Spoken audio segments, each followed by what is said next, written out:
Hello again, Capricorn. Welcome to your reading here on Dove and Serpent Tarot. Please hit the like button, leave a comment, and consider subscribing to the channel, especially... Oop, there comes a card. Especially if this reading resonates with you. I am merely the messenger, and this was a Four of Swords. We're going to use that as our starting point today. I would ask that you try to connect directly with each of these cards. Use your own intuition to take you beyond the details that I might provide, okay? The most important part of any tarot reading is you, okay? So we're going to put this Four of Swords into some context. We're going to use the Dove and Serpent spread. And as I do this, I also want to say, as I always do, if there's anything you need me to pray over, or meditate upon, or send positive energy toward, please let me know in the comments, okay? This looks good. Let's do the Path of the Serpent now. This is, wow, this is really nice. All right, mystery card, bonus card, confirmation card. We're going to use the Waite-Smith deck, commonly known as the Rider-Waite deck. I call it the Waite-Smith deck. We're going to do one card here. We're going to set it down over here. The alien will sit on top to make sure that card doesn't go anywhere. And hopefully by the end of the reading, that card can give us the confirmation that we need and tie everything together, right? So let's take a look here. We've got major, major, major. We've got some fire, some water, some air, some earth, a little bit more fire. We've got some earth energy, these court cards. A lot of court cards today. I feel like you are working with people, right? I feel like there are a lot of people in your life right now that everybody's kind of got to work together, you know? This could be something at home, could be something at the workplace, in your career, in your organization, whatever you're involved with that has other people there too, okay? So it could be pretty much anything right now. But we've got a Four of Swords here. I feel like you've got to kind of be the peacekeeper right now. I think this is a role that you sometimes find yourself in, where you're trying to keep everybody on track, trying to keep everybody from arguing, just trying to keep people cooperating, right? Because I feel like there's a lot that really depends on this cooperation. It's a team effort, really, right? And I think that you're trying to keep this team together. You're the one that has to settle arguments, make decisions, decide kind of to judge things, to form an opinion on matters and have the final say.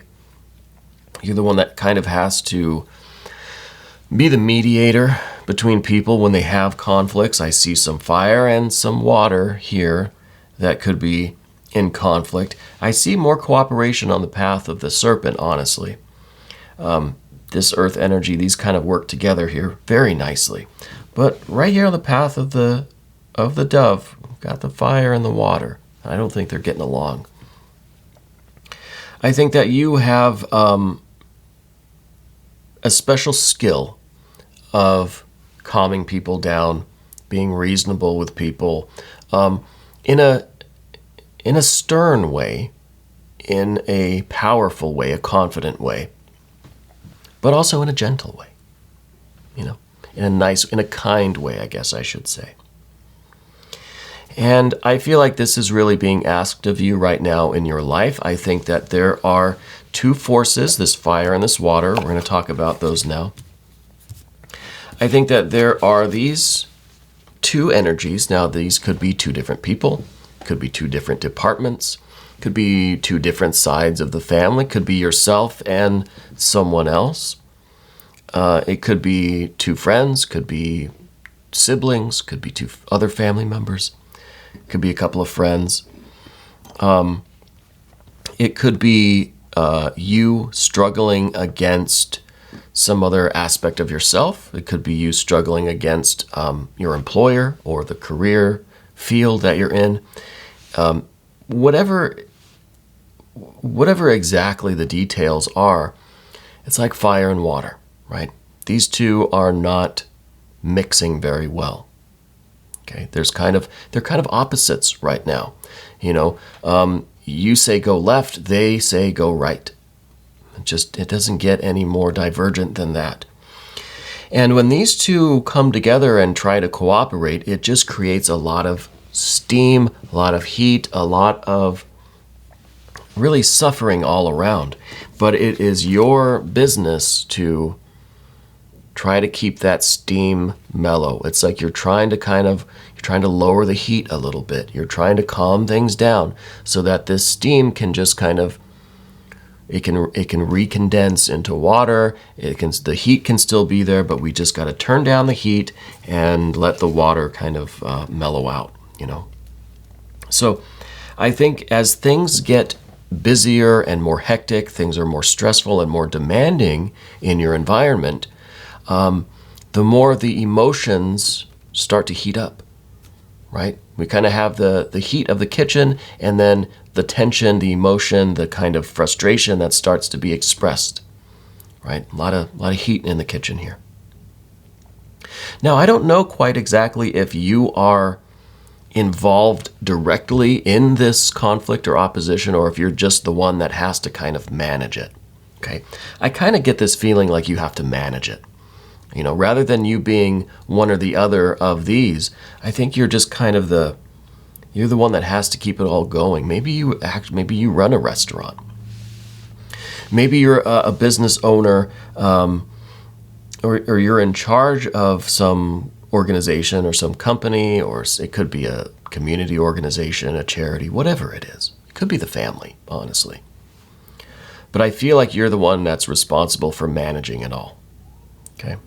And whoever these two are, if it's two departments, if it's just kind of two conflicting energies or two conflicting paths, objectives, whatever this opposition is, I feel like you are responsible for keeping everything on track. Now, what we're trying to do with this fire and this water, these opposing energies, is we're trying to consolidate them into earth energy, right? Because that's really what we see. If you look at the overhead, which is, yes, it's still working, the fire and the water here condensing with this air energy, the air, rather than being the steam and the confusion and the chaos and the anger and the yelling, the air is trying to bring these two together and mellow them both out enough that they can condense through this seven, right? The Seven of Wands, we're trying to conquer the heat of this kitchen. We're trying to regulate the temperature in here so that we can consolidate, cool things down, crystallize things into this.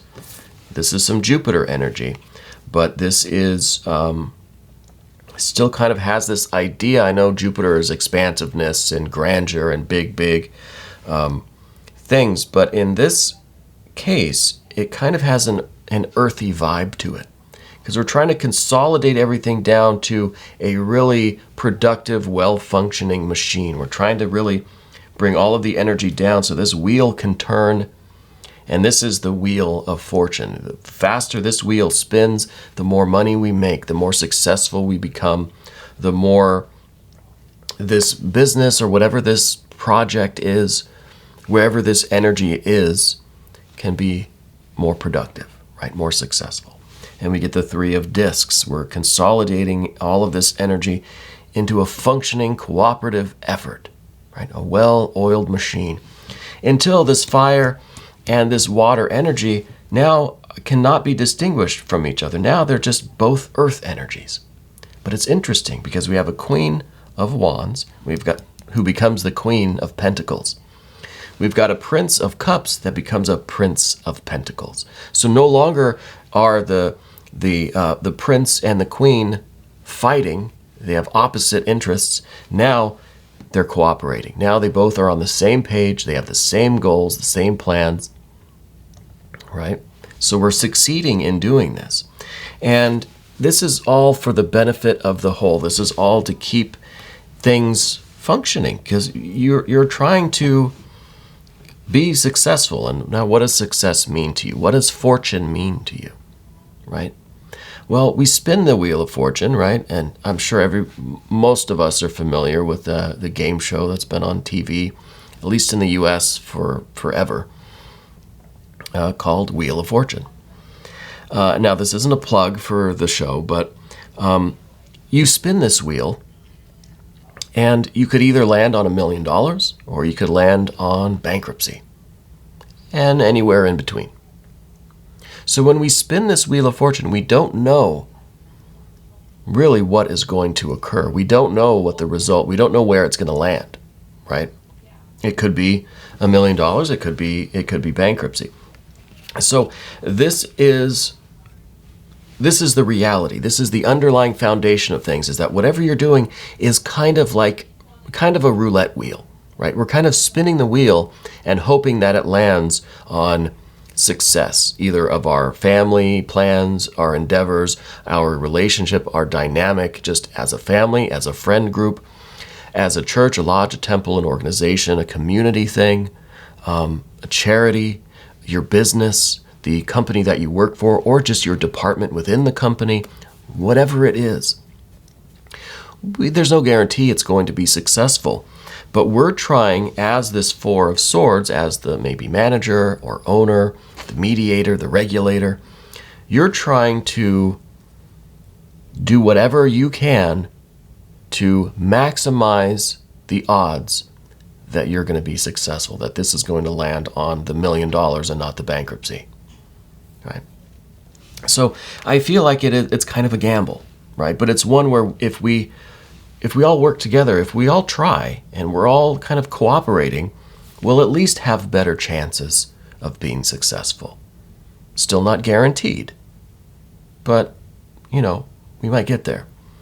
So this Wheel of Fortune energy, this is the Jupiter energy. It's asking us for faith, for hope, for trust that things are going to work out, but also is saying that, look, you have to take responsibility if you want things to work out in your favor, right?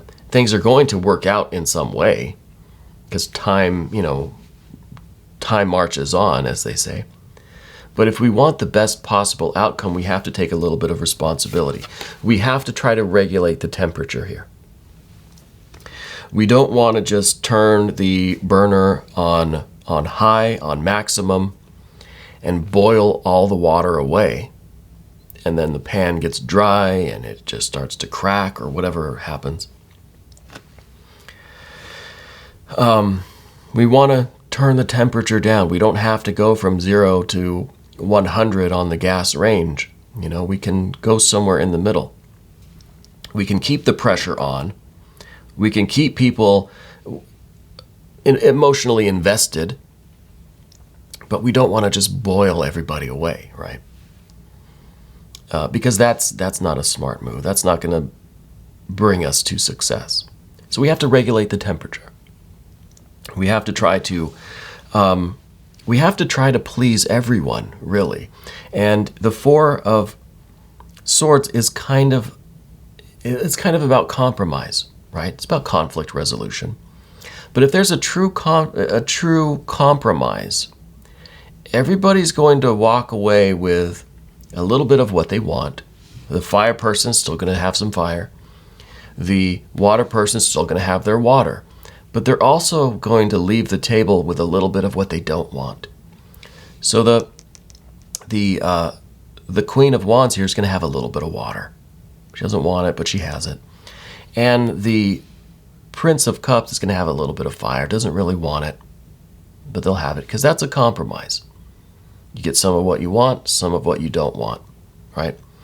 And I think that brings everybody to the same page and things can function as they should. This is the Three of Discs. This is everything functioning properly. Not too fast, not too slow, not turning things up full blast. I always look at this card and think of a drone, They have the fans that spin underneath them. Now, all of those fans have to be spinning at the same rate. Otherwise, the thing will just kind of flop over. So everything has to be tuned just right. The temperature has to be just perfect. Everybody has to be working at the same degree of intensity. The temperature, the heat, has to be equal to keep everybody kind of spinning at the same rate, you know. And this is how you're creating success in whatever this is that you're doing. And it is an interesting skill of yours that this temperature regulation, this Seven of Wands here, is not just setting the temperature to medium and that's good for everybody.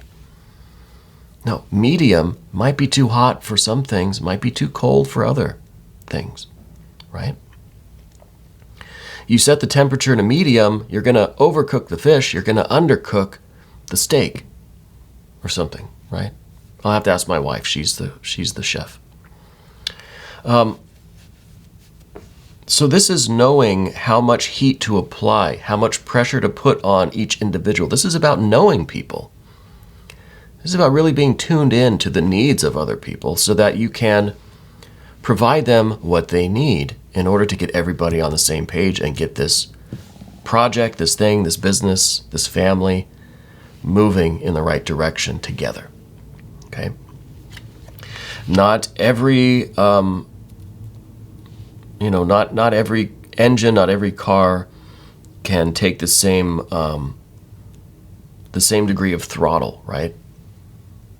You know, you hit the gas in one car, it may not even move. You hit the same in the other car, it's going to take off. So you have to be delicate. You have to know, right? You have to be dynamic. You have to be willing to adapt to who you're dealing with, the different people involved. And that's what makes, I think, a good owner, a good manager, a supervisor, a good executive chef in the kitchen, or just the leader of a group, the leader of a family. I mean, knowing the individuals and knowing that it's not just one size fits all, right? It's not a Procrustean one size kind of fits all thing. Now, speaking of that, we come over here to the Path of the Serpent. We have this Tower energy. This is what would happen if you use the one size fits all, right? I think it would pretty much break the system. I think if you tried to use the same tactics with everybody, it would break down. It would break down. This is so much steam between the fire and the water that you really just kind of break the vessel. You break the pot, your boiling flask, whatever you're using. The pressure cooker would not be able to handle it. And I think you would destroy the vessel, the vehicle, the system, the business, the structure, right?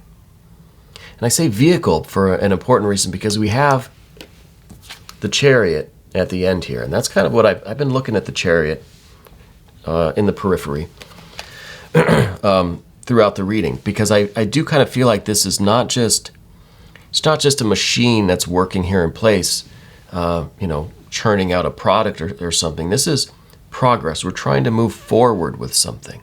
It could just be a relationship with you and someone else. But it's about the forward movement. And in order for there to be movement, all of the components of this Chariot have to be working in harmony, working in sync. You know, if you have a car, one little thing isn't working right, and the whole thing breaks down, right? So this is about knowing what the different parts do. This is about knowing each of these four sphinxes down here, right? There are four. Knowing each of them individually, knowing which one needs what type of food, which one needs the stern encouragement, which one needs the more tender touch, to get everybody kind of running at the same speed so that your business, your family, your plans, your relationship can move forward, right? If all four of these sphinxes were kind of doing their own thing, running in their own direction, one was going fast, one was going slow, one was just kind of trying to smell the flowers, this wouldn't go anywhere. The Chariot would just kind of topple over. It's like the drone analogy with the three fans that are spinning. They all have to be, I know most of them have four, or five or something. I never had a drone. I want one though. I think they'd be fun. We've got to know the strengths and the limitations for everything involved, everyone and everything that's involved here, Again, I don't know if this is a business or a kitchen, a restaurant, or just a relationship with someone or a family. But I do know that without that knowledge, without that delicate touch, it would all kind of, it would all collapse, right? With this tower energy. And we don't want this. We don't want the tower energy. What we want instead is to regulate the temperature with the Seven of Wands and get the fire and the water now as earth energy, ready to work on the same page, going at the same pace, I guess, the same rate of work, of production. So this isn't about things being equal or about things being the same, but about being equivalent, right? So it's knowing how much to push each element, right? How much heat does each component need? How much gas do you give each of these parts or whatever? So it's not one size fits all. Everything cannot be equal. You can't give 100% to every component. Some of them might need 95, 80, 50, 110. Maybe some people are really stubborn, need the extra push. But having that discernment, that subtlety, that skill, that knowledge of all of these components, all of these various parts of this puzzle, is how you're going to get this chariot really moving forward at a steady pace in the right direction. Okay? And this is the life that we want. This is the success that we want. Whether this is business or a family plan, whether this is some organization that you're involved with, if it's just your group of friends trying to kind of get together and figure out what to do over the summer or the winter, or if this is you in a one-on-one relationship with someone. The same energies apply anywhere that we might find ourselves right now. All right. But I want to look at this mystery card. The alien has done a fine job keeping an eye on this card. I'm thinking it's going to be something to demonstrate harmony. So maybe a 6 of something, either the wands or the cups or swords or discs would be fine. Maybe something to show our destination, where this chariot is going. If this is something financial or a physical movement, maybe traveling, maybe the building of something, building of a business, maybe something more watery, like it is a relationship, or it is about a one-on-one thing, or maybe something to indicate family. Let's see what it is. Well, it's the Justice card. The Justice or Adjustment. This is very much, you've got your foot on the pedal, and the pedal is you're driving with 2 feet, right? One on the accelerator, one on the brake, and you know how to manipulate those pedals so that everything is smooth, right? It's not jerking around on the brake and the gas, and it's just you're not getting anywhere that way. This is usually using such skill and such craft and subtlety and a delicate touch, right? Which I think is something that you're very good at. This is knowing proportion, right? This is understanding the effects of your actions and the quality of your actions, right? Are your actions like just full, like maxed out to 10 on the dial all the time? Well, you know what's going to happen if you do that. With certain people, with certain situations, in certain environments. So this really is about the regulation of the energy that you're putting into the system and how you're dealing with the situation and the people and the components involved in this situation. Knowing the effects of what you're doing, knowing what the reaction is going to be to your action, right? Knowing what's going to come out of the system based on what you put into the system. So it's a real understanding here. And this, of course, is knowing the consequences of using the wrong degree of force. You know what's going to happen if you use the wrong temperature setting. You're going to end up either blowing this thing up or burning the fish, whatever it might be. So the Justice or Adjustment card really is about knowing how to adjust the energy that you're putting into this system. Your tactics, your methods, and the degree of intensity, the degree of heat. So I think this is a pretty good confirmation. I really would have liked to know kind of more where you're heading or what this might involve. We're going to do an extended. If you want to stick around, maybe I can dig into what this might be more specifically. If you want to stick around for that, click on the link that's right there. That'll give you access to all of the extended readings, not just for Capricorn, but for all of the zodiac signs. I thank you for sticking around and watching this video till the end. That really helps us out with the algorithm. I hope you'll hit the like button, maybe leave me a comment. Consider subscribing to the channel, especially if this reading resonated with you. Okay. I want to thank you again for being here. Thank you for letting me read for you here on Dove and Serpent Tarot.